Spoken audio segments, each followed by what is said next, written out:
कल हमारे पास एक पेशेंट आया और उससे पहले वो जब आया था तो वो 7 मंथ्स की उसकी प्रेगनेंसी थी। उसमें बताया गया था कि हमने उसे अल्ट्रासाउंड के द्वारा कि लाइकर जो है वो पानी जो होता है बच्चे के साथ वो कम है। उसको हमने इंजेक्शंस दिए, दवाइयाँ दी और ड्रिप भी लगाई और उसे दोबारा रिपीट करने के लिए हमने बुलाया, लेकिन वो आया नहीं। अब वो 1.5 महीने के बाद हमारे पास आया कि जी 3 दिन से बच्चा जो है वो मूवमेंट नहीं कर रहा है।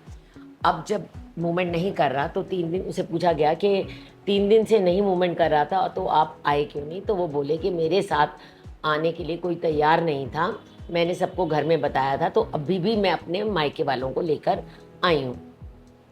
जब अल्ट्रासाउंड कराया तो बच्चा जो है वो ख़राब हो चुका था, डेड हो चुका था अंदर।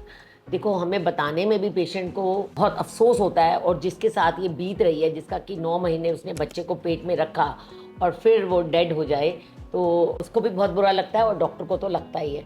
तो इसीलिए अगर आपको कोई कॉम्प्लिकेशन के बारे में बताया गया है, तो प्लीज़ उसके ऊपर ध्यान दें। ये बच्चा सिर्फ़ माँ का नहीं है, ये पूरी फैमिली के लिए भी ज़रूरी है। तो अगर उसके ससुराल वाले को समझना चाहिए कि साथ जाएँ, डॉक्टर को दिखाएँ। बच्चा है वो 9 महीने से ज़्यादा तो रुक नहीं पाएगा पेट में।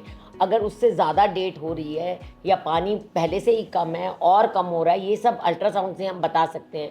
तो आप प्लीज़ इन चीज़ों का ध्यान रखें और समय पर अपना चेकअप कराते रहें, और अगर कोई प्रॉब्लम डॉक्टर ने बताई है तो उस पे ध्यान दें। Thank you.